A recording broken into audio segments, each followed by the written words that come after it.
Okay, यहाँ से start किया हो रहा है.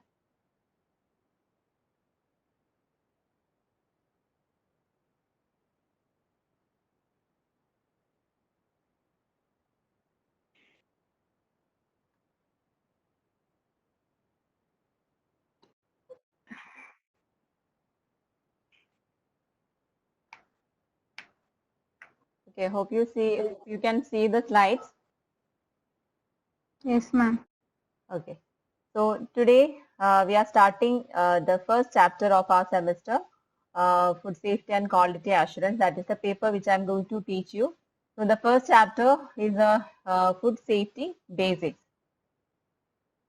You can mute your mics all, okay?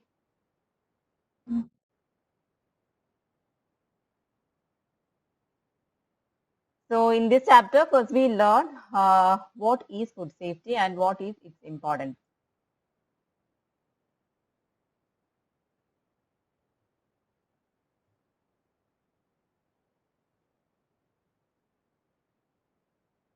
Okay, these are the various subtitles we are going to discuss in this chapter. First is food safety and its importance. Next is concept of food safety and food hazards. Is it audible? Hello, is it audible? Okay, fine. Eka. So let's see what is food safety. We can say that food safety helps in prevention of illness that may be caused due to the improper handling of food or storage of food. Okay, so the definition goes like this.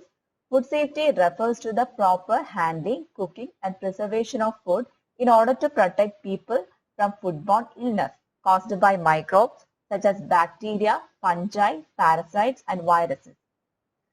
Also, according to the Food Safety and Standard Act 2006, food safety refers to the assurance that food is acceptable for human consumption according to the intended use. Now we will see why this food safety is important. So while we considering the food safety, there are few food practices which we need to be considered. One is food labeling, food additives, food hygiene, and pesticide residue. Now we will see in detail. First one is food labeling. Simply we can say that food labeling is a nutritional information. So all the outer surface of the product carton or the surface outer material of that product. Okay, we will define this food labeling as it's a panel found on a package of food which contains a variety of information about the nutritional value of the food item. So that is what we call food labeling. For example, we will see like it shows what is the date for consume and when it is this product is best before, number of servings, number of calories, etc. Hope you understand. Now, next is food additives. These food additives, most of us learn about the food. Most of you people learn about these food additives in the last semester. So it is nothing. It's a substance normally added to the food to preserve the flavor, to enhance its taste and appearance. Okay. So these food additives may be natural and synthetic. So mostly in lot of from the last many centuries, we are using the natural food additives we used were salt, sugar, sulfur dioxide that used in the wine, and also this food additives also used as a preservative, coloring agent, flavoring agent. There are food additives also used as a nutritional food additives are there. It is mainly used to restore the nutrients of the food. But if you consume these food additives in excess quantity, what will happen? Definitely, it will cause us many health issues in consumers. So there are scientific committees out there to check the level of food additives permissible. Okay. Next is food hygiene. Food hygiene is normally is about controlling the bacteria that causes serious illness. So for controlling such things, what should we do? We need to obey certain standard operations, right?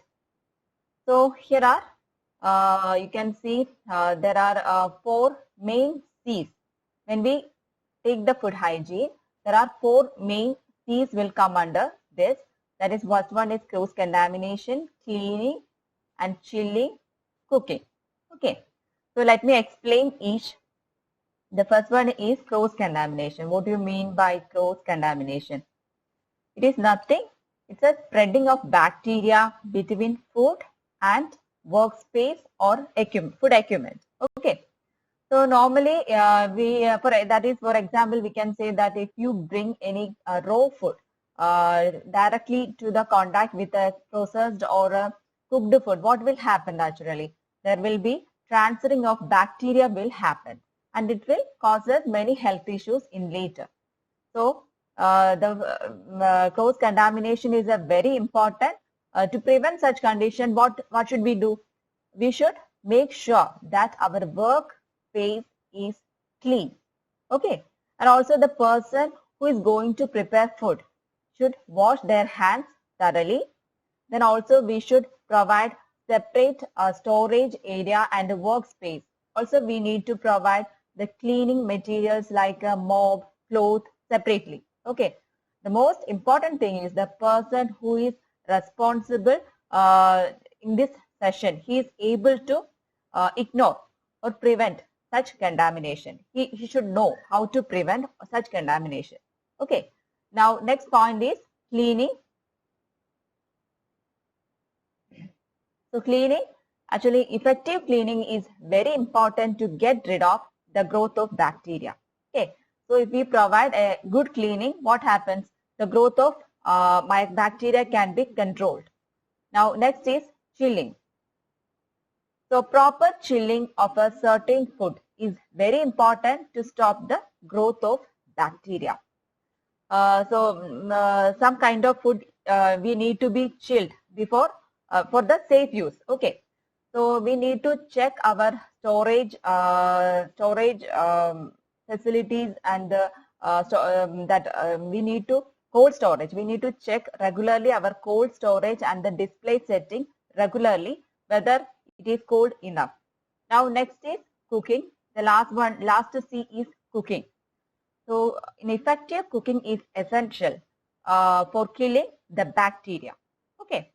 So these are the four important C's come under food hygiene. I will repeat: cross contamination, cleaning, chilling, and cooking. So now next is the 5 key principles of food hygiene. All the points I'm going to show you is the same thing which we discussed in the previous slide. So let me read out. The first point is prevent contaminating food with pathogens spreading from people, pests, and pets. Second is separate raw and cooked food to prevent contaminating the cooked foods. Cook for the appropriate temperature to kill pathogens. Store food in proper temperature. Do use safe water and raw materials. So these are the various key principles. So first is about the, we have discussed under the cross contamination, and second point is also come under here, that cook for the appropriate temperature. We have discussed about the cooking in the last slide, and also storing food in proper temperature. We also discussed it under the chilling point, and also it is important to use safe water and raw materials. So these are the 5 key principles of food hygiene.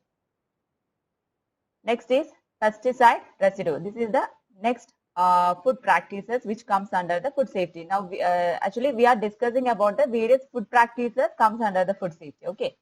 So what is pesticide residue? Normally it is a it can be refers to as it may remain on or in food after they are applied to food crops. Okay, if you apply the pesticide excess and we are not giving enough time for the decomposing of this pesticide before harvesting, what will happen? It will and it will enters into our body through the consumption of such foods, and definitely it will cause many health problems. So actually there are authorities, scientific authorities are there, like a Food Agriculture Organization, World Health Organization. Actually, they know what is the reference intake of a pesticide for reference intake of that pesticide. Okay, and also international standards are given for checking the pesticide residue, like Codex MRI. Such agency will ensure the minimum quantity of pesticide in food. Now next is, so actually all those are the food safety practices. Okay. I will just summarize once more. So these are the four points we have discussed. One is food labeling, food additives, food hygiene, and pesticide residue. These are the four important food practices which come under food safety. Okay. So now we will move to next part of the chapter.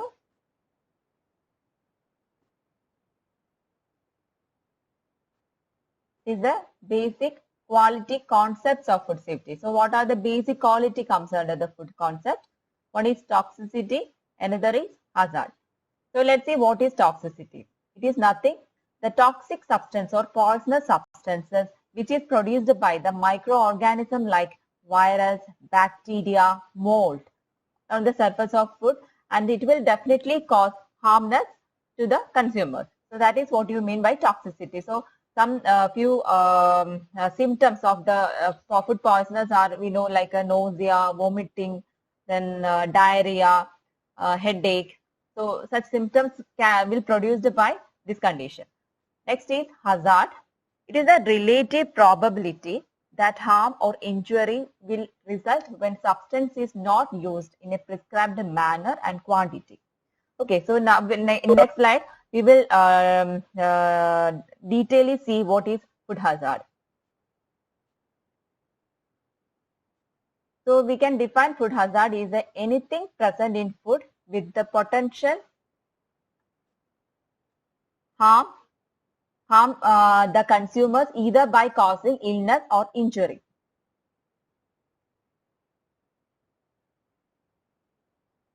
So here are four types of food hazards: biological hazards, chemical hazards, physical hazards, and finally food allergens. Okay, so these are the various hazards we are going to study: biological hazard, chemical hazard, physical hazard, and food allergens. Okay, so here is a small film about those hazards. We will see this and we'll come back and continue. Okay, so let me play.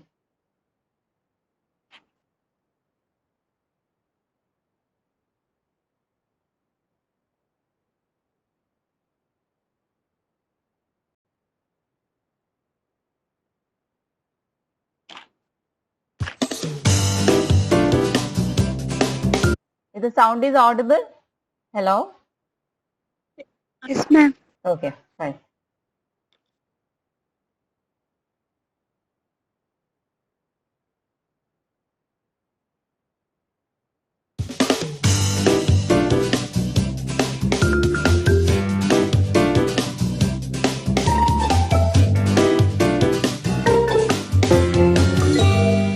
I never knew one can make such tasty dishes with these simple ingredients. These are authentic local cuisine. Cut! Done! Great, let's enjoy the food while it's hot. I was thinking the same thing. Master Chen, your cooking is just great. Oh, I'm flattered. We both love to cook. Can you give us some tips? Sure. Follow me to the kitchen. Great! A fine cuisine involves a lot of preparation, in which food safety always comes first. If a customer gets sick from eating the food, no matter how good it tastes, it is considered a failure. What actually causes food poisoning? It's mostly caused by biological hazards. Biohazards? That's right. The proper term is biological hazard, meaning there are too many bacteria, viruses, and parasites in the food. You can kill biohazard zombies with a gun, but that does not work for biological hazards. What should we do then? Well, food must be thoroughly cooked. Just like this. Pork and chicken may contain salmonella bacteria. They should be thoroughly cooked until the juices run clear.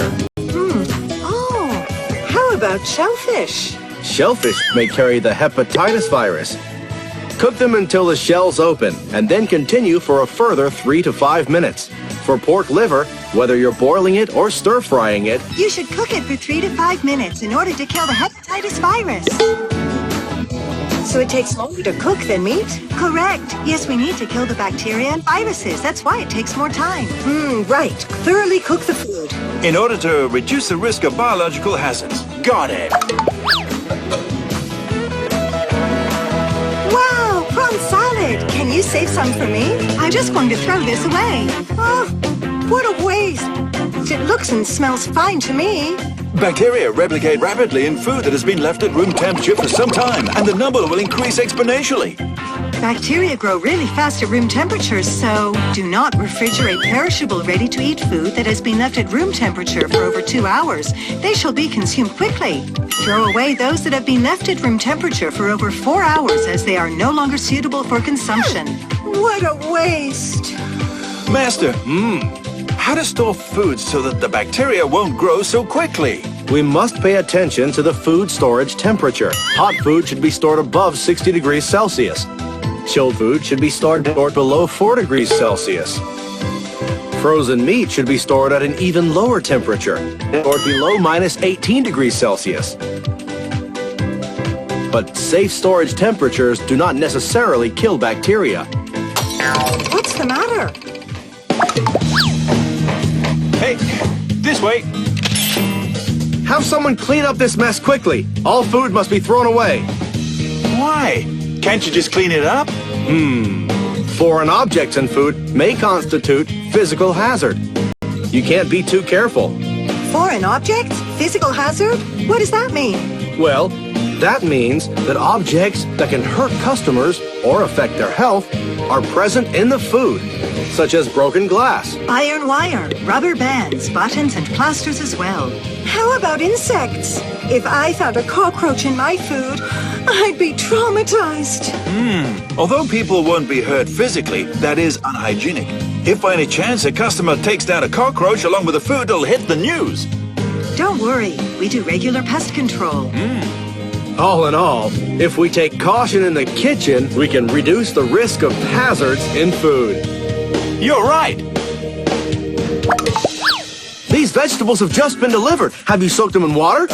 These vegetables look very fresh. Do they have to be soaked? I think a quick rinse will do. Food may contain chemical hazard. There may be pesticide residues in vegetables, so they must be soaked adequately before cooking. Well, it must be safe after thorough washing and cooking then.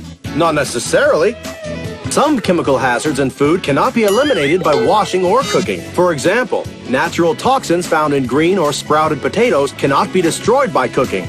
Eating these potatoes, May cause acute poisoning in serious cases. Oh, I I see.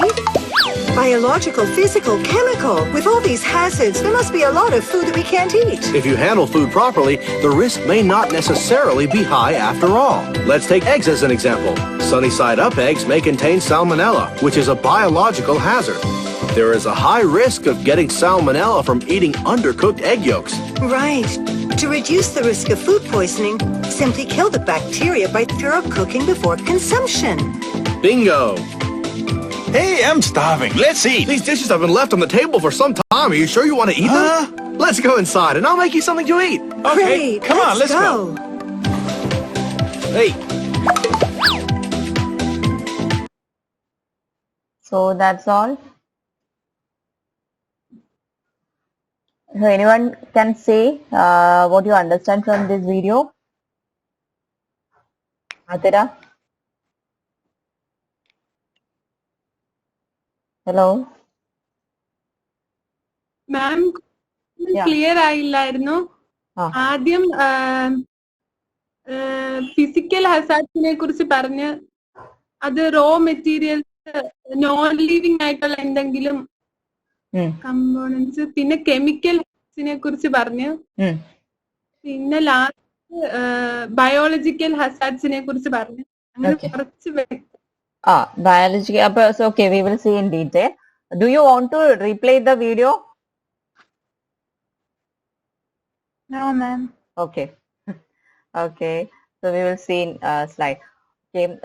It's a biological hazards. It's nothing. Biological hazards are the living organisms, which include microbiological organisms also.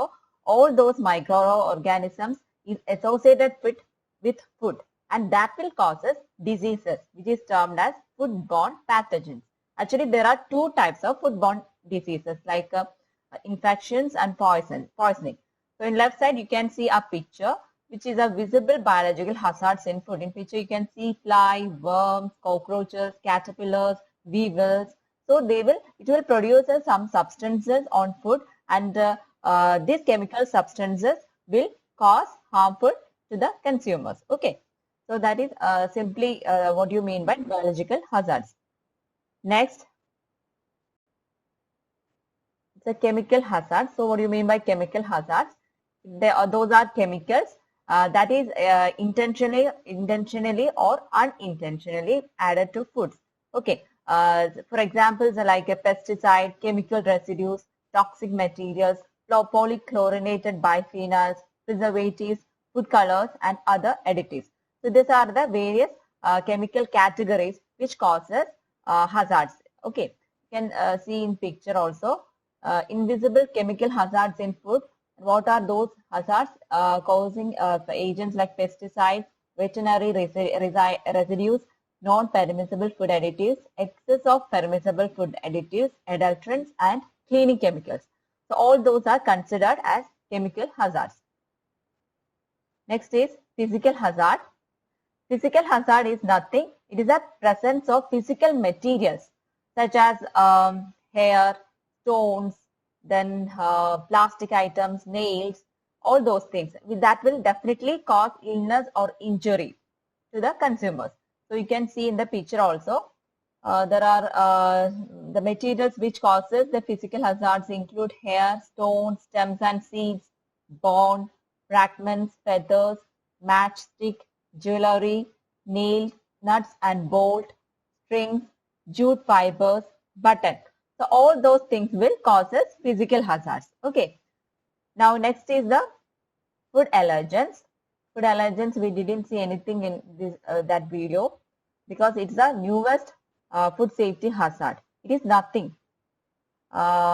It's a protein in some food that cause allergic reactions in some people. So based on such condition, there are main certain foods are grouped into it shows 8 food groups are which causes 90% of food allergic reactions, which include milk, egg, peanut, tree nuts, wheat, soy, fish, and shellfish. So by the consumption of certain foods, the protein contained in this particular food will cause allergy to the consumers. So that is considered as a food allergen. So this is also comes under the food hazards. So what all hazards we have discussed today? Biological, chemical, physical, and food allergy. Okay. Okay. So this is the two important term which comes under the food safety. One is contamination, another is adulteration. So we'll see what is contamination.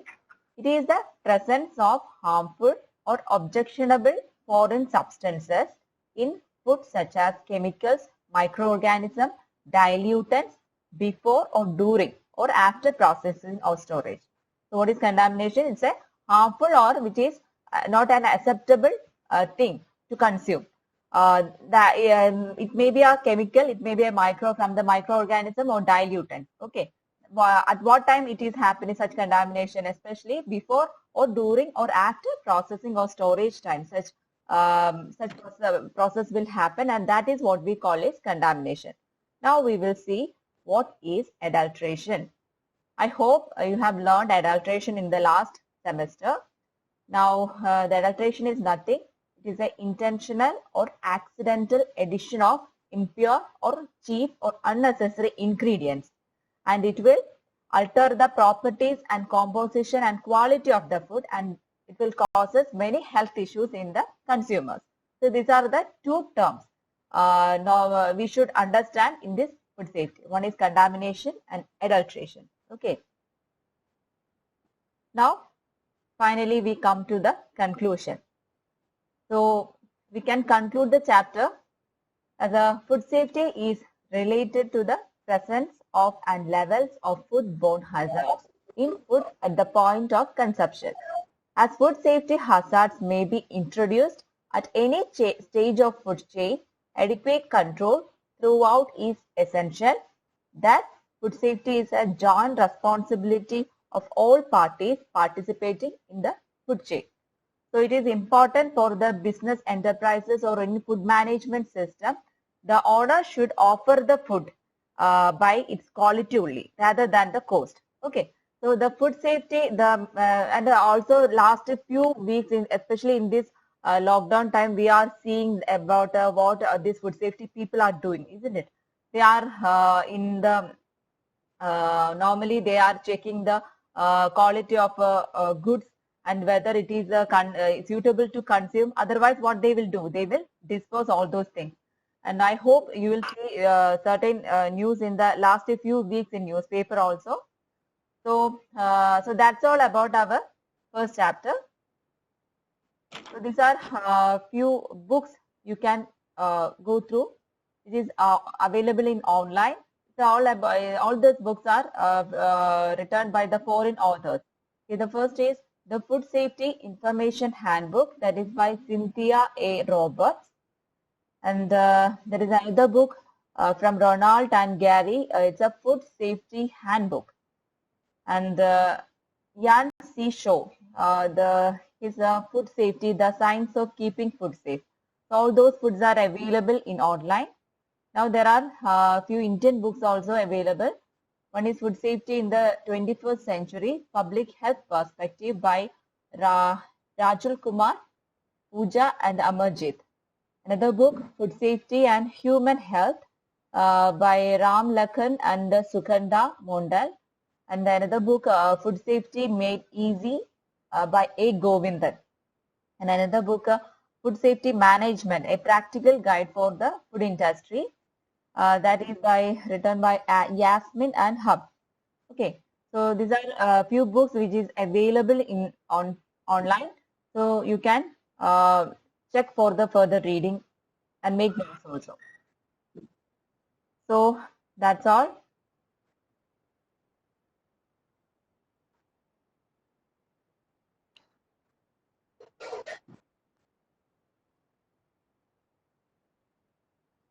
Okay.